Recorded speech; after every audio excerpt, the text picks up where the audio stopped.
Welcome, sleuths, suspects, and witnesses. We are so close to the end of the mayhem. I don't know if I'm happy about that or sad about that. Talk to me on the 28th and I'll tell you for sure. We are having a great time in the Zoom room playing with this mystery that has turned into a murder, that has turned into avant-garde improv theater. So I have no responsibility at this point. I'm not even steering this ship anymore. I'm just making sure we don't capsize. The nightly schedule, I will try really hard to get you guys out of here in an hour by 8 o'clock, maybe a couple minutes after, but I'll do my best. I can't make any promises though. We'll do the best we can. Tonight, we have two amazing authors reading for you. Libby K will be reading from her book, Falling Home, and Melinda Falgoust will be reading from her book, The Devil She Knows. This is going to be so much fun. Talk about various ends of the spectrum. Super, super fun. Tonight, we're going to start with Libby K's reading. So Libby, if you would please hold up your book to your camera so everybody can see the cover really well. Absolutely. Can you guys see that okay? Yep. Falling Home from Libby K. When you are ready, madame, please take the microphone and read aloud. Perfect. And just background, this is a Christmas story. It can be enjoyed all year round. So, and I'm going to start kind of in the middle here. So the background is the main character, Ginny, is home for the holidays and her ex-husband is trying to reconnect and she's staying with her father. So just a little background before I get started. So Ginny woke up to the unfamiliar sounds of breakfast being made. Rubbing the sleep from her eyes, she checked the time and gasped when she saw it was after 8. Normally, her mornings consisted of 6 o'clock runs on the treadmill, followed by a hurried cup of coffee on her way to catch a cab. She was usually in the middle of her workday by now. Fumbling for her cell phone on the nightstand, she checked her work email to see what she was missing. To say her boss was understanding of her time away would be generous and a bald-faced lie. Ginny's boss, Lana, was no nonsense to the core. She rarely took any time off, and the holidays meant nothing to her. Their office didn't even have a Christmas party or a tree in the break room. No one received a holiday card or a gift, and God help the employee who asked for the day after Christmas off. The team used to tease that Lana gave Scrooge a run for his much-loved money. Even a global pandemic hadn't stopped Lana's quest for employee domination. While most large firms had staff working from home indefinitely, her boss called staff back to the office as soon as the mandates allowed. Their modular work environment was created to ensure that all staff were present and working like the world had not currently been burning. Ginny usually didn't mind, but thinking about it now, while nestled in her childhood bedroom, almost seemed barbaric. Work-life balance when she didn't have a life was one thing, but now it felt all wrong. Flinging her feet off the edge of her bed, she plodded down the hall to get ready for her morning. A quick hair and toothbrushing made her feel as human and as ready as she could be before consuming an entire pot of coffee. When she reached the bottom of the stairs, the heavenly scent of bacon and cinnamon beckoned her. "Good morning," she greeted her father, who shuffled around the kitchen in his pajamas. Waving hello with a spatula, Harold turned back to the stove and flipped a pancake. "You're right on time. Breakfast is ready." Ginny helped herself to a mug of coffee and sat at the table, cradling the cup in her hands. She breathed and enjoyed the moment for just a second. If she didn't know any better, she would think that she was back in time, back in her childhood. Her father would get up before her every day and cook a hearty breakfast before he went to work and she left for school. The time of year didn't matter. What had mattered was spending a few minutes together before their days had gotten away from them. The tradition continued for every visit home, just like clockwork, and right now she was grateful for it. "Is there anything I can help with?" she asked, knowing he would wave her off. Shaking his head, Harold said, "All set." He placed a plate in front of her and stacked with silver dollar pancakes and 4 strips of bacon. Already on the table was a plate of cinnamon bread and the remaining Christmas cookies from the night before. This bread was better suited for Christmas morning than a regular weekday. Ginny slid the plate towards the middle of the table until she realized it was in fact her plate. "We're not sharing?" She raised an eyebrow. Granted, they rarely shared meals, but this morning seemed a little bit more than they usually would have done. Harold chuckled and eased into his chair. He slid the tub of butter across to her and tucked into his own meal with gusto. "Ginny bread, when have we ever shared a breakfast?" He dipped a strip of bacon into a puddle of syrup and groaned with happiness. "Besides, it's nice to make a real breakfast. When it's just me, I usually only have oatmeal. Something I'm sure your cardiologist prefers," she quipped. From all of her hesitation, Ginny devoured her delicious meal, and after a second cup of coffee, she leaned back and patted her belly. So what's on the schedule today? So that's just a little tidbit from Falling Home. Congratulations. Thank you. Awesome reading. Thank you so much. So vivid, so wonderful. All right. We are going to go on. Let me get my thing. We're going to go on and have Melinda Falgo read, and I'm going to share you her screen because Melinda, this is a newish book, right?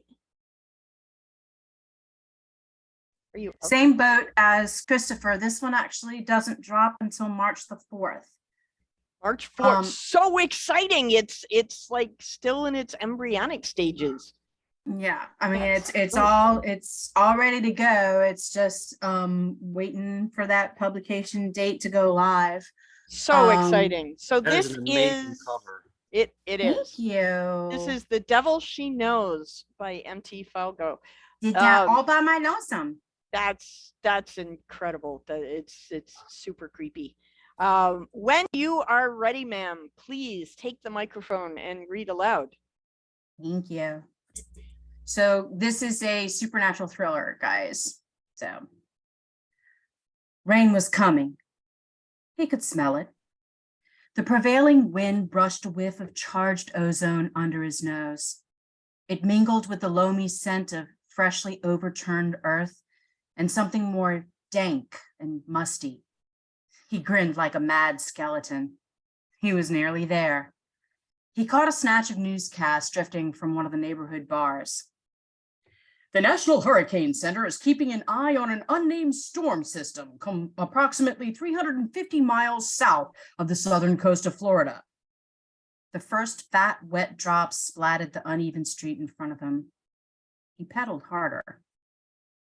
And Rabbit, I'm faster than you, he challenged the falling water. Rabbit liked the rain. It washed away the grime and grit of the city. Bourbon Street with its sticky red puddles of spilled Pat O'Brien's hurricanes. Conti with sticky red puddles of something darker and much more mortal. He darted into the intersection at North Rampart. A banshee wail screamed past the front fender of his rusted out mongoose. He scudded out of the path the rocketing police car and jumped the curb near the corner where the St. Louis Cemetery number 1 met the Iberville housing project. Rabbit, I'm faster than you, he chanted silently. The cruiser's revolving lights splashed the scene in a kaleidoscopic wash of red and blue. Rabbit skidded to a stop, sending loose pebbles skittering across the cracked sidewalk. Sweat soaked the armpits of his Grateful Dead t-shirt. He dragged a pale forearm across his dripping hairline. You probably shouldn't be here. But Eugene had been crazy insistent. He kept swearing he had something Rabbit had to see. Rabbit straightened his shoulders and concentrated on the wandering fissures beneath his feet as he waited for his racing pulse to slow. They looked like veins. Rabbit's heart thumped wildly in his chest. Not a bad analogy. New Orleans breathed, a living entity, alive and pulsing with activity at any hour, even 3 a.m. As if to prove his point, a random snatch of trumpet floated on the breeze from the direction of the French Quarter. Laissez les bon temps rouler. Well, they certainly did here. Once upon a time, anyway. He stared at the dark cluster of buildings that formed the outer edge of the Iberville complex, like a collection of eerie gingerbread houses. The whole thing had been revitalized in recent years, part of the nationwide gentrification project. This area, like so many New Orleans neighborhoods, had a rich, colorful history. It once boasted a booming red light district called Storyville. Famous musicians like Louis Armstrong and Jelly Roll Morton plied their trade in the jazz halls that thrived in the streets and back alleys. More recently, Iberville was one of the first public housing units to reopen in New Orleans after the devastation of Hurricane Katrina, having suffered minimal structural damage. 2 pops echoed off the pastel siding. Well, Rabbit thought, not all damage was cosmetic. He brushed his long, unnaturally black bangs from his eyes with his fingers tipped in chipped black nail polish. An angry red gash interrupted the arch of his brow over his left eye. Rabbit winced a little as he prodded the fresh wound. He hadn't quite been fast enough this time. The gritted teeth turned into a wry grin. Pop was a southpaw, played in the minors. Too bad he couldn't stand straight long enough to take a piss, let alone pitch a baseball anymore. He might have made something of himself. If it hadn't been for Eugene, it could have gone a lot worse. Cracked Pop with an empty beer bottle. Set him on his butt is what he did. Not that Rabbit wasn't grateful to his buddy for intervening, but Rabbit knew he was the one who would pay for it later. And he didn't like going to the clinic time after time to have Doc Steele fix him up. Always having to come up with some stupid excuse or other to explain away his injuries. But Miss Sabine always insisted, wouldn't let him work unless he got checked out every time.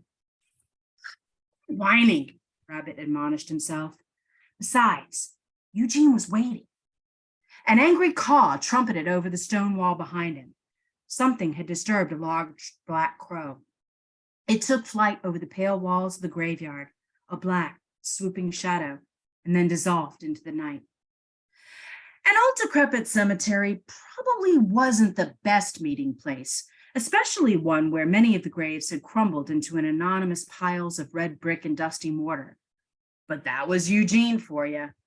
Every time he came here, Rabbit half expected one of the dead to stretch a decaying bony hand from one of the dark coals and clutch for him, awakened by the tantalizing aroma of fresh brain. Stupid, of course. Byproduct of one too many late night shows with TV host Morgus the Magnificent and his classic cheesy B horror flicks. He started to push his bike toward the shadows, but the old bike limped feebly forward. Rabbit looked down. The front tire frame resembled a half-baked pretzel. The damage must have occurred when he hopped the curb. Awesome. He wasn't looking forward to the long walk home. He gave the damaged bike a well-placed kick. It collapsed in a useless, rusted metal heap. Rabbit's ears suddenly pricked at an irregular, shuffling sound. He grabbed his wheeled pile of sourdough scrap and pressed against the whitewashed cemetery wall. He held his breath. A lazy spider peeked out from the recess where he'd spun his web. He decided Rabbit was too large to make a suitable snack. The shuffling got closer, only now it was joined by a guttural groan. They're coming to get you, Rabbit. Images of Romero zombies flickered in Rabbit's brain. Tattered clothes, dead-eye stares, stiff arms reaching out for, hey, kid, got a light? The vagrant that had been shuffling along the sidewalk startled the wide-eyed teen.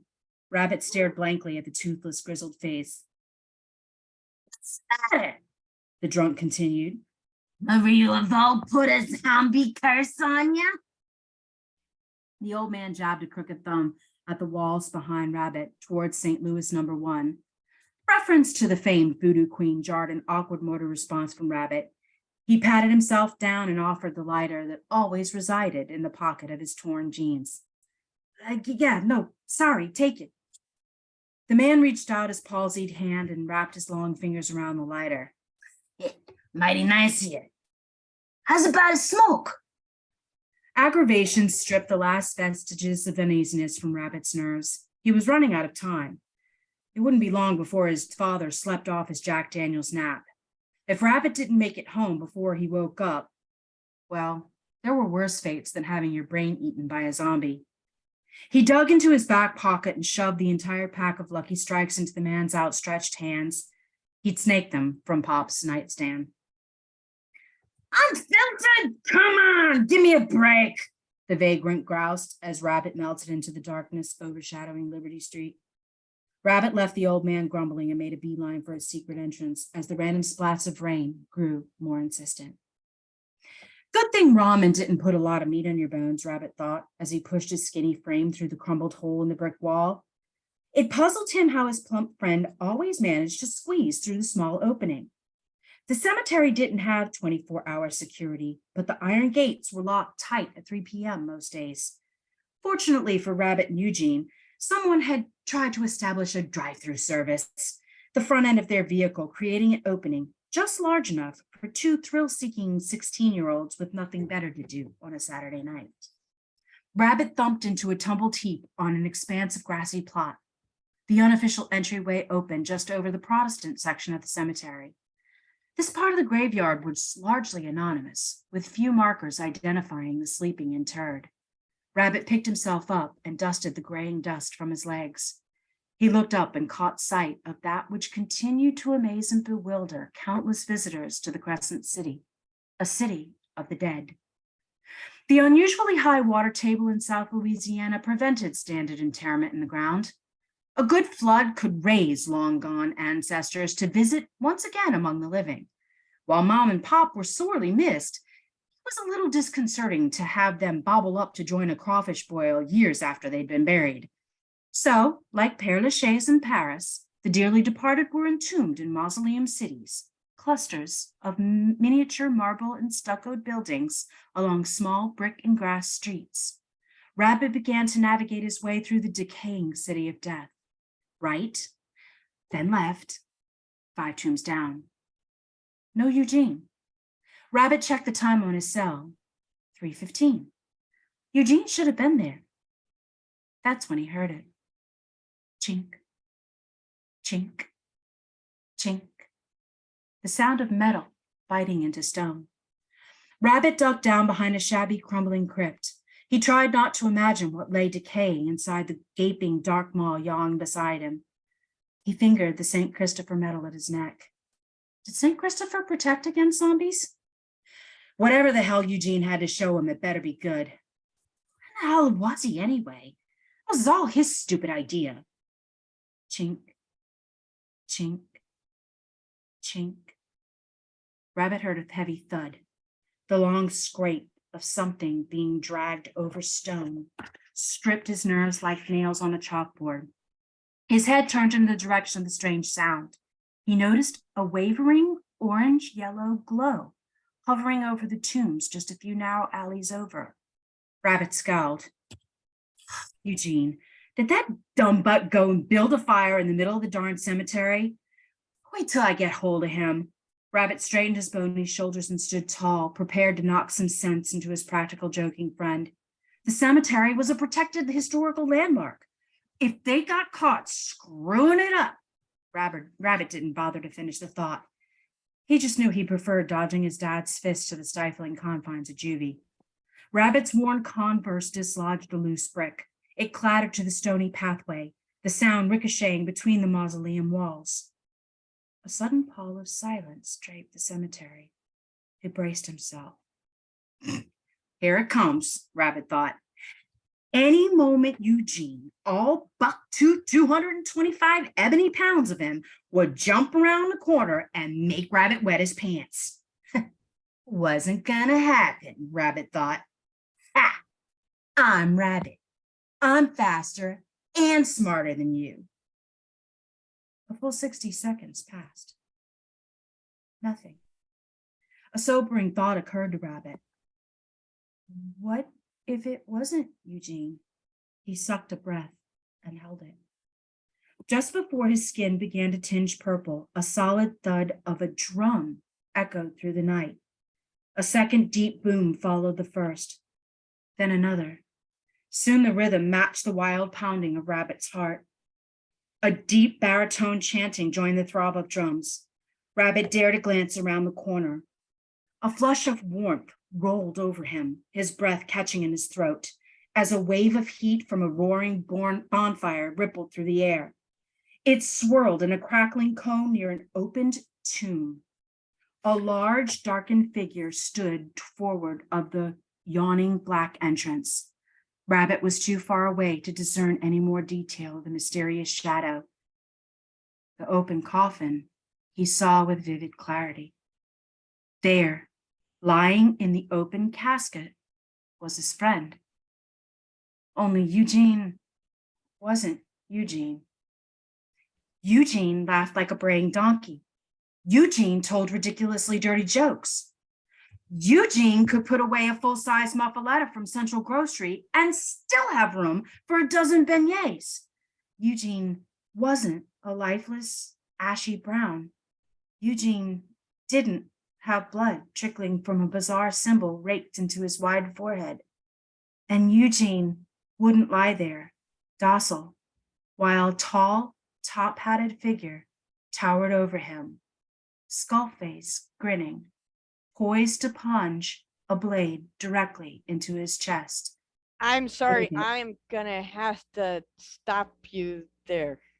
It's one sentence. Okay, go. Rabbit opened his mouth to scream. Holy moly. Oh my God. I didn't want you to stop. I'm so sorry I had to do that. Oh my gosh. Okay, so let me share my screen again. This is The Devil She Knows by M.T. Falgoust. And tell us again when it drops. March Melinda? 4th. March 4th. Okay, so do you have a pre-order list? Because I know I want to be on. Actually, no, I never do pre-orders. Okay. Well, so, I have a request. I have a very important request. I have a 2-hour drive left. Could you just keep reading it so that I can that would be a really great idea because I was definitely hooked. Oh Nancy my Joe's God. going like, So good. Thank you, Melinda. Wow. Wow. Okay. That was great. So, I'm going to send you an email on the 3rd to remind you that you have to send me a book. yes, ma'am. Okay. Thank you so much. You guys were awesome readers. Libby, thank you again for your great book. And I know you read a piece of it before on the podcast. This is very cool. So could you hold up your cover for us again so that we can see that pretty please? Falling Home by Libby K. All right. We are going to move on now to the madness of the evening. I'm sorry, I'm just having a really hard time segueing from zombies and cemeteries. Although it does kind of sort of fit because in this scene, Andrew is dead. So, okay. Wow. Inhale, exhale. Okay. Here we go. The case of the assassinated author. It started out as the case of the missing manuscript. We discovered that Andrew Allen Smith stole the sardonic manuscript, and then he was assassinated for it. And for several hours, he lied in a puddle of ooze in the middle of the library floor, which did not make Amy very happy. And then, of course, the coroner came and took him away. But we want to know who is the culprit, who did the deed. We have several suspects that we have been interrogating all month long. Chloe Holliday, Melinda Falgoust, Ruby Fink, Amy Kelso, Jules Nelson, Deborah Reed, Marianne Wieland, and our undercover officer who is not so undercover or officer-ish for that matter anymore, Christopher Gare. Welcome all of you back into the interrogation room once again. Thank you for joining us. We've just got today and tomorrow to ask our questions. Your interrogations need to be slung by noon on the 28th, which I believe is Tuesday. There's a page on our website, pagespromotions.com. If you go there, you can find the accusation form to fill out and send in. Remember, they have to be in by noon so that I can read through them and tabulate the correct answers before we do the big reveal Tuesday night. Please, everybody, turn on your microphones as you will. And let's start our interrogation session this evening. Amy, you've been gone for 2 days, making yourself busy at the Library Association convention. I have, yes.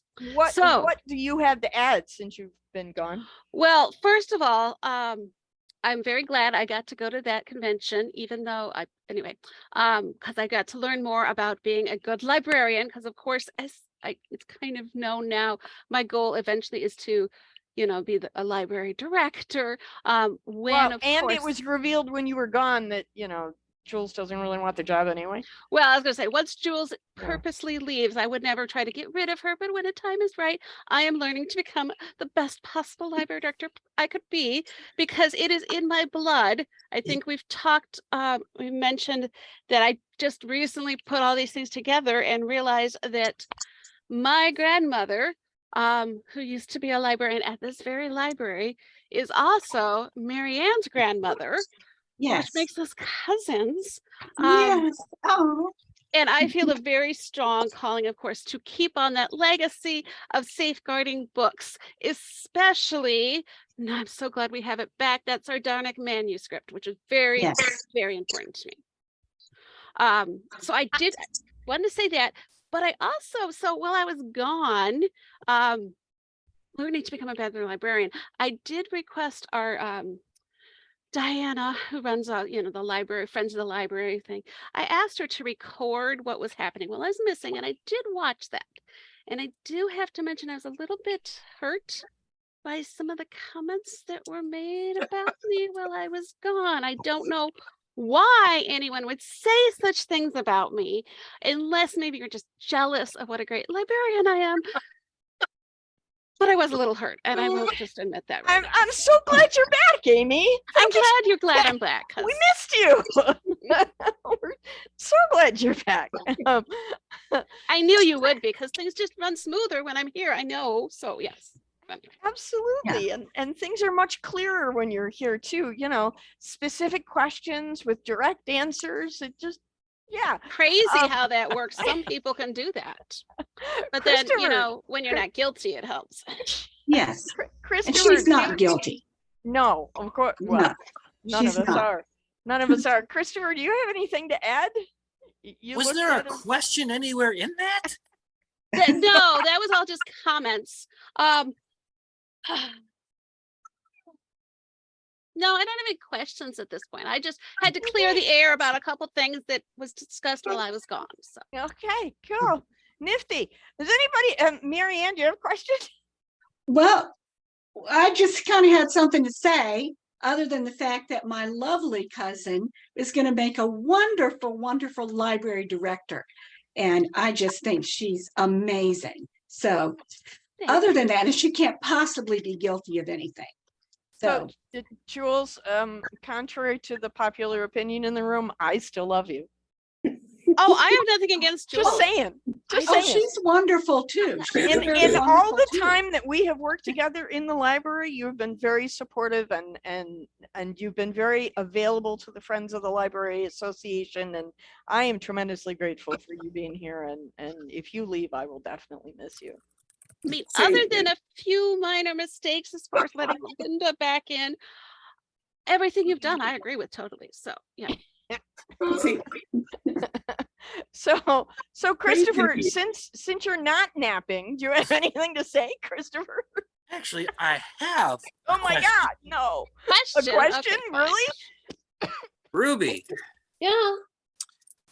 last night you mentioned you had been contacted by the royal family. Yeah, Who contacted you in the royal family? I have no idea. As They usual. just said they were a representative of the royal family. That's all I got. And of Because it course, was- you're so, the keyword gullible, you believed them without checking references. Is that what you're telling us? Me or him?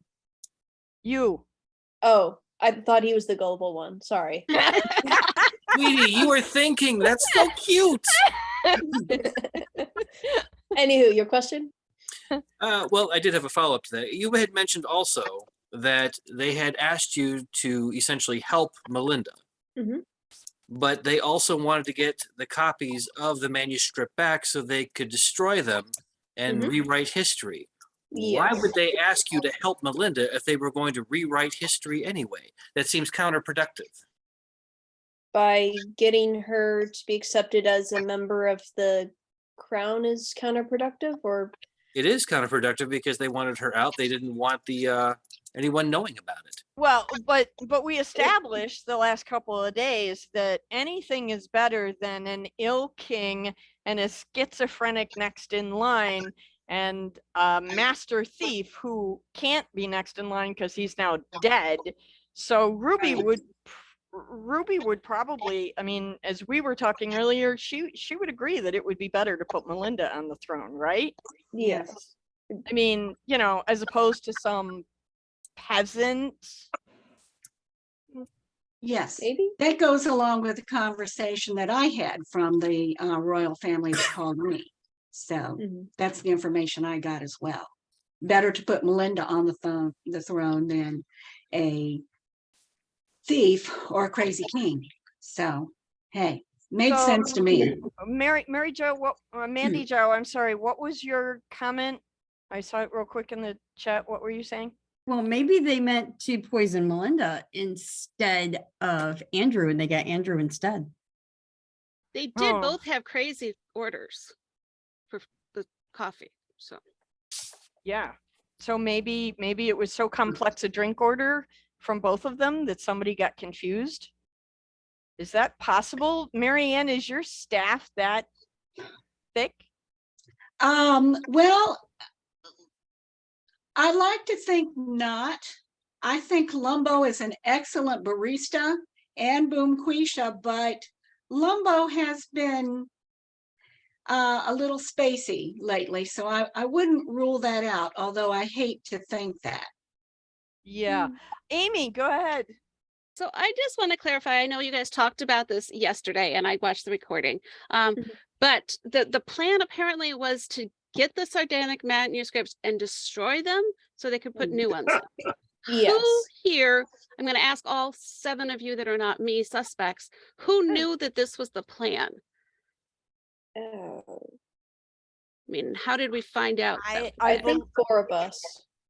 Basically. Some of them knew directly. There's an interesting, I'm still not completely clear on this whole thing.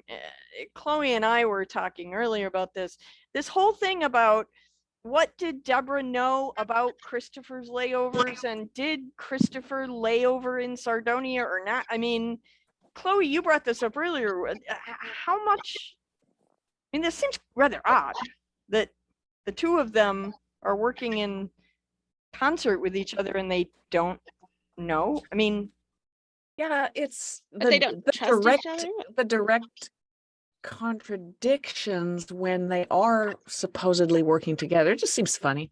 yeah, it's interesting, and there's a look of puzzlement on Christopher's face that I find intriguing, and a look of indignation on Deborah's face, which I also find intriguing. So Working together or sharing information, not exactly the same thing. well, that's an interesting line of demarcation. Mackenzie says perhaps Miss Falgoust should probably be put into witness protection or something. Everyone in Land on the Throne seems to be dead or not fit for ruling. I think she has a good point. Are we assuming Melinda is fit? I'm sorry. Marianne, go ahead. Yeah, well, I had something to add. As we left off yesterday, someone suggested that Chloe and Andrew were working together as thieves. And I'm not sure that's the case, simply because of the conversation that I had with Chloe when she showed up. You know, she showed up and she said she was an agent from the royal family. I didn't have any reason not to believe her. I think they might have known each other as thieves, but I'm not sure they were working together, because she said she came to collect the book. And so I went ahead and told her everybody that was looking for it. I figured she was legitimate. I told her, you know, each person that was looking for it and why. And then I told her that Andrew actually had stolen the sardonic manuscript and he had his fake book cover over it. And you noticed that before? I did. Oh my goodness, this is I a new knew piece it. of information, you guys. Well, he came over to talk to me at the cafe. Well, you know that story. And he wouldn't let me touch the book, but he did lay it down on the countertop. And of course, I was very familiar with the book. I knew what it looked like. It was easy for me to see that that dust jacket was just a big fake. And I thought, okay, well, okay, I'm not sure what to say about this. But then Chloe, I'm talking to Chloe and I'm telling her about it. And, peaceful Chloe with her lovely voice, she got really, really upset. And I thought, that's from the conversation we've been having. All right. And she says, I'll take care of it. And then she walked out of the cafe. Isn't that interesting? Deborah, what was your point? My point is that when I was doing some research, I found out that Andrew not only is just a thief because he stole the manuscript, but he's actually part of the same band of thieves as Chloe. So I find it a little bit ironic that they just happened to be at the same library at the same time with this manuscript, but they weren't working together. It is a curious point. Amy, go ahead. Okay, I'm sorry. I just have to ask you, Marianne, my wonderful cousin who I really like, but are you telling me that you knew the sardonic man had left the library and you didn't do anything about it? We were charged with protecting this book and you didn't confront him right that moment and tackle him to the ground and get it back? Okay, have you seen Andrew? Who can tackle Andrew? I would have tried. I would have She wanted to. Well, he turned around and left at that point. So there wasn't much I could do about it. And then when you and I talked later on, I didn't bring it up because I knew the most important thing to you was that the book was returned. And that's what was important to me too. Exactly. I mean, Andrew dying was just collateral damage. I mean, what can I say? And that was the book safe. I didn't think at that point, it was that big an interest when we had gotten the book back. Okay. So Mark McCraw, ask your question out loud. Oh, okay. So my question is, did this happen when he laid the book down on the counter? Was this at the time that the orders were being completed? And could the poison have been on the book on his way to the door? No, that was well before any of that happened. Okay. Yep. That was well before the orders were placed. Okay, we have time for one last question. Does anybody have anything? Wait a second. Hold on, Angela. Where was it? Here it is. Christopher, say that out loud. What? That thing you put in the chat. Say that out loud. Where is it? Oh, can Something about Amy? the murderer please bump off Amy? I have $75 in my wallet. No, not my cousin. No, Yeah. never. Who would protect the books if I was gone? Exactly. I can't retire if she's dead. So she's going to take over my job so I can retire. See, I am needed. True. Isn't it nice to know that you're the last bastion of saving Jules from a job she hates? Yeah, she could do it though. She could fill in for you, no problem. All right. Ruby, you are our last question of the night. Go. Oh, quick. So we established that Amy and Marianne are cousins. Are they also cousins with Andrew? Because we were going over the Smith and Smythe thing for a bit. We have not made that connection. Oof. Okay. And then Amy, I assume that since you didn't know that the books were going to be destroyed based on your horror, that you were not contacted by a royal representative. Well, that's an interesting question. I was not contacted. I actually contacted the royal family myself. Back when we got the manuscript, and it was laying on Jules's desk for a while. I picked it up and I looked at it. I realized what it was. Obviously, quite a bit of research necessary to do that, but I was able to then contact the royal family of Sardonia, let them know we had the book. I was concerned. I wanted to get it to them, keep it safe, and they said actually they knew it was here, and that Marianne had left it there, and pieces started kind of falling together with that. But they said just keep it there where it's going to be safe. They never said anything about destroying it. Trust me. But they did say, "Mum's the word." Don't tell anybody. And they even offered me some kind of a reward for keeping it safe. But I told them, no, keeping the book safe is a reward in itself. You're so noble. You're so Mhm. noble. And I have to say now, Such a I good am heart. feeling very conflicted with the family, because if they're going to destroy the book, I don't think that I can get it back to them. So I don't know. This is an issue. Okay. All right. And so ends our interrogation session for this evening. Ladies and gentlemen, you need to decide who did it. You have one more day to ask questions. Tomorrow at 7 p.m. we will meet back in the interrogation room as you collect your notes, ask your final questions, and sling your accusations. Andrew, Christopher, share with the class. I saw you giggling, but my screen was shared. What was that I missed? I'm innocent. Yeah, you are. That's what I thought you were gonna say. Okay, here we go. A reminder, we are doing a scavenger hunt all month long. There are just a couple more days of riddles, today's riddles and tomorrow's riddles. There will be no riddles on the 28th because your riddles have to be turned in by noon on the 28th. There's a form, this snazzy form on the website. Fill it out entirely and completely. As you know, there have been a couple of riddles that we gave you for free, but you have to go back and watch the replays to figure out which ones they are. I'm not telling you.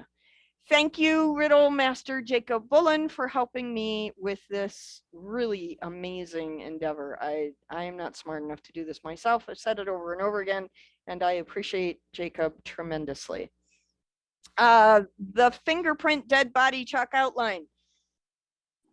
The authors, the list of authors that have gotten to the heart of the case is getting longer every day.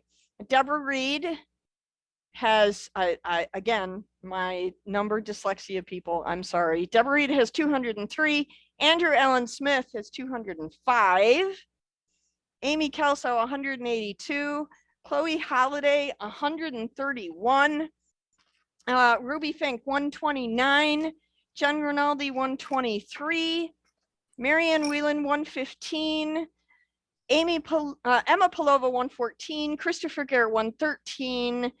Mark Love, 108. And Jules Nelson, 102. Congratulations to all of you for collecting so many fingerprints. Here's the hand of wonderment, or thievery, depending on murder, depending on how you want to look at it. The leading detectives are Jennifer Rains, Preethi, Mandy Jo, Mark McCraw, and Melinda Falgoust. We have had 610 pairs of eyes on our mystery so far. And I just want to remind all of you, everyone who gets to the heart of the mystery is going to get a snazzy medal. And the author who collects the most fingerprints is going to get their name on a trophy, engraved and suitable for displaying in your shelf of braggingness. Okay. One last thing, we are going to now move on to the, I want to show you guys the witness ledger. Just to give you an understanding of how it has gone. I know several authors have asked, hey, you know, what's the overall reach? This has been the overall reach on average every night. So we're right at about 25, 26 every night if you average them all out together. Or maybe more depending on if Diana did the math wrong. That's highly probable. Okay, the nightly loot. We are about to spin the wheel of happiness, and we're going to give away 2 snazzy, super amazing, wonderful books. If your name comes up on the spinning wheel of happiness, please send me an email to diana@pagespromotions.com with your mailing address so that we can make sure to get your books sent out. Libby K, would you please hold up your book one more time? Yes. So that everybody can see it. This is Falling Home by Libby K. And Diana's adult, and I already closed out Melinda's cover art, but it's brand new. Her book is, remind us again, Melinda, The Devil She The Knows. Devil She Knows. And it's coming out March 4th. 4th. How would you like to do the spinning wheel? A copy of the new book?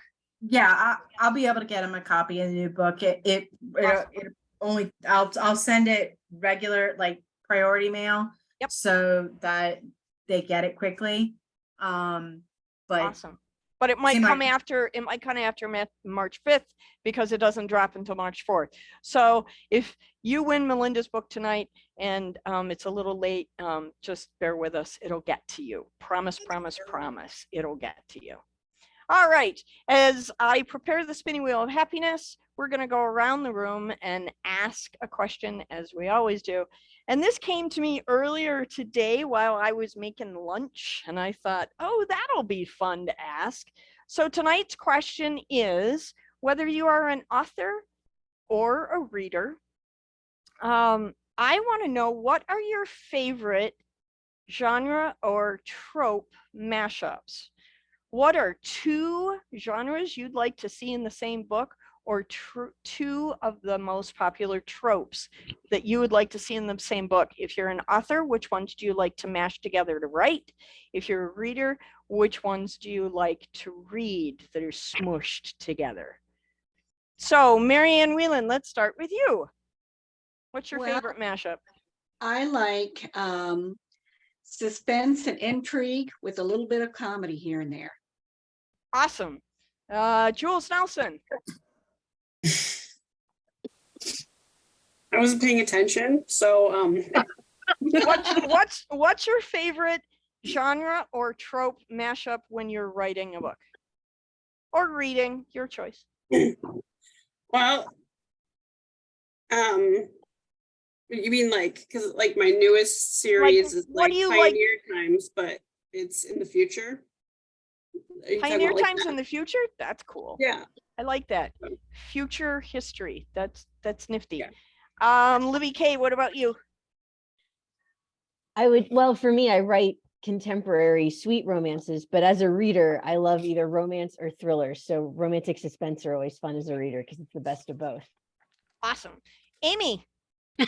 I was waiting to hear some more to get ideas. Oh, come on. You can figure this out by yourself.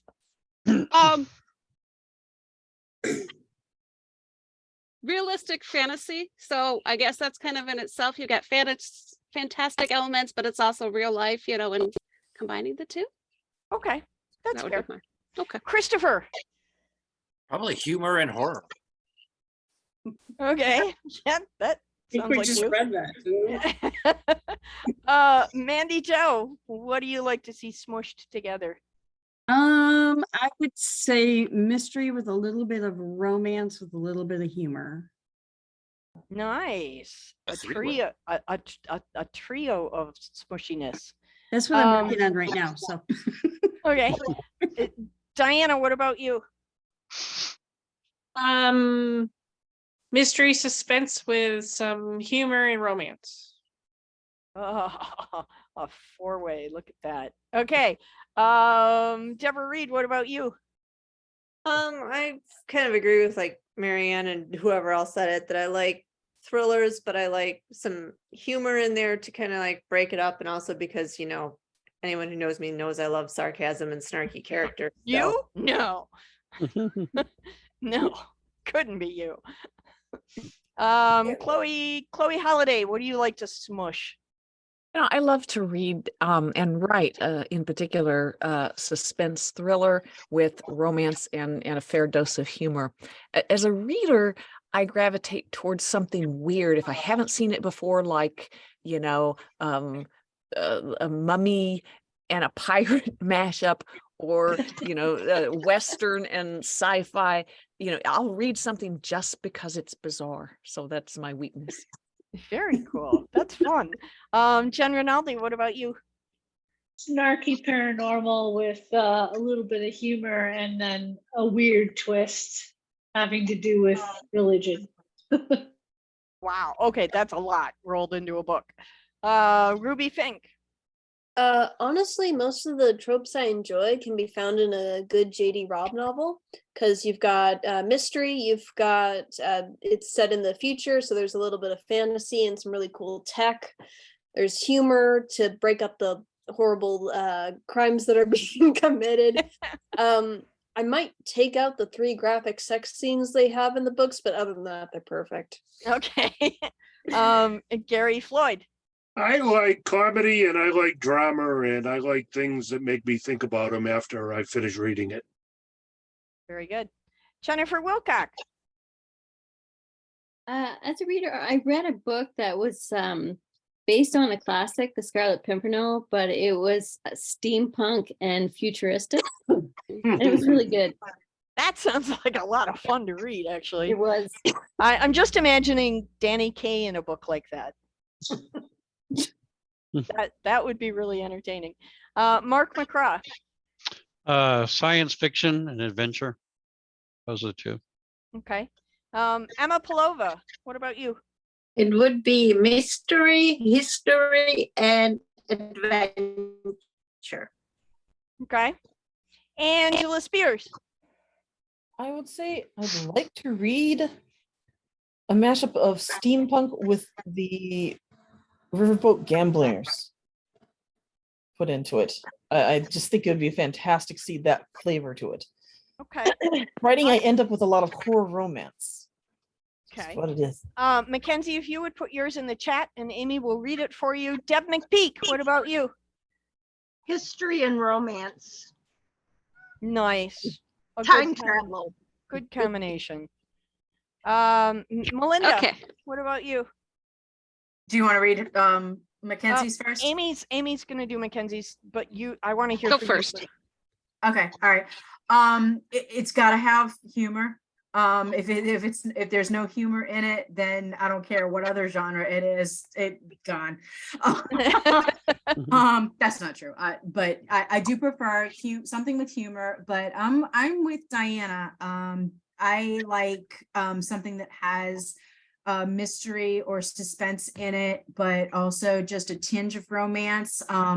Nothing too sappy or anything that requires too many adjectives for certain body parts. But just enough romance to like keep you rooting for the hero and the heroine. So awesome. Amy, go ahead. Okay. Kenzie says horror and comedy or horror and romance. My favorite thing to write for some reason, not a good romance if there isn't death or something scary that could really end up with someone dying, or horror, comedy, and romance in one. So all of the above. Yeah. So but someone has to die. So as So long she as likes this one because somebody died. so Deborah, you're all set. Just send your books to Mackenzie. She has several of them already. Keep sending them. So awesome. Andrew, if it is safe for you to turn on your microphone, would you like to contribute? Hey, of course it's safe. But there's a problem. I hear puppy dogs. The 3 necessary are horror, comedy, and thriller. And I'm surprised I haven't sold books to all of you. But the horror, comedy, and thriller comedy are the most fun to write. That's true. Awesome. Okay. Yay. Wonderful. I think my favorite is I really like comedic suspense. So like Melinda was saying, there has to be an edge of your seat, but to get there, it's really fun if there's some snark involved along the way. I really like that. And then after that, second would be absolute suspense where I cannot predict what's coming next. Part of why I like so much of what everybody writes is because so many of you do that. You write in such a way that I have no idea what's coming next. And I love that authors can give me that present when I open a book. It's like getting a gift every time. I really love it. All right, here we go. We are going to spin the spinny wheel of happiness. Whoops. Where'd you guys go? I pushed the wrong button. Okay, we're going to spin the spinny wheel of happiness and give away some books. Again, we're going to give away Libby Falling Awake. I'm sorry, Falling Home. Christopher's book is Falling Awake. See, you guys, I'm tired. It's the end of the month. Okay, can you see the spinning wheel of joy and enlightenment and wonderment? Yes. Okay, good. Yes. Okay. So we're giving away Falling Home, and then we'll be giving away The Devil She Knows. So Did you hit the button? Thank you. Thank you. Thank you. Yes. Okay, all set. Thank you. All right, here we go. Spin number 1 for Libby's book.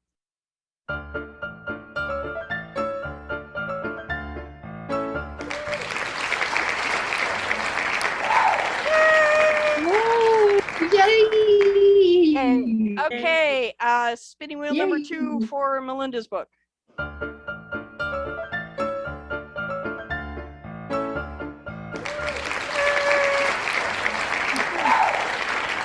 Awesome, excellent. Hey, congratulations, both of you. As you know, send me your mailing addresses to diana@pagespromotions.com, and we'll get those books out to you as soon as we can. Thank you, everybody. Deborah, I want to ask you, do you have any parting words for us tonight? Oh, wise and intrepid reporter that you are.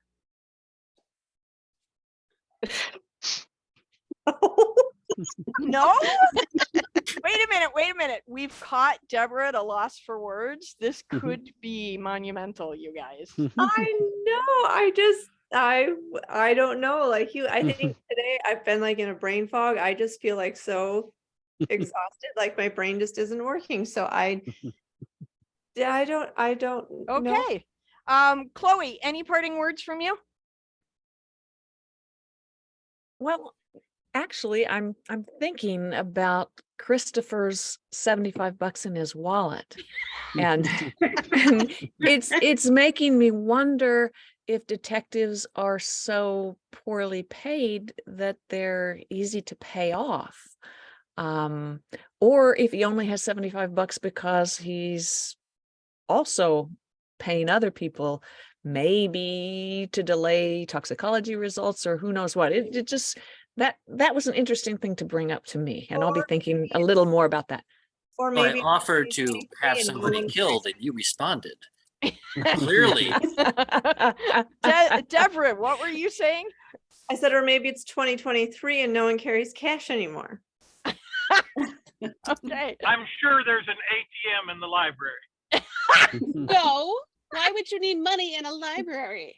For all those fines. Books are free. You can Library check out Live. any, except for the reference books, for free. There's one in the cafe. Okay, fine. There's Well, one in but the cafe, but yeah. Okay, but the copy machines take money, so maybe. We give away free copies. We're a good library. We're here for you to help you. Just don't steal our books, Melinda. I mean, All right. I'll get over this eventually. Eventually. Hopefully by the 28th, you'll get over it, because after that, I can't help you. We'll see what is revealed. I'll decide. Thank you, everybody, for your awesomeness all month long. This has been so much fun. Remember, watch the replays, take notes, begin to sling your accusations. Accusations are due on the 28th by noon. I promise you, anything that comes after noon, it won't get looked at, because I just have way too many other things I have to do. So noon is the deadline. Everybody out there in replay land, noon on the 28th. Thank you, everybody, for being here. Bye. I appreciate Bye, everybody. you coming. Andrew, drive safe. Thank Never. you. Yeah, be safe, Andrew. Never.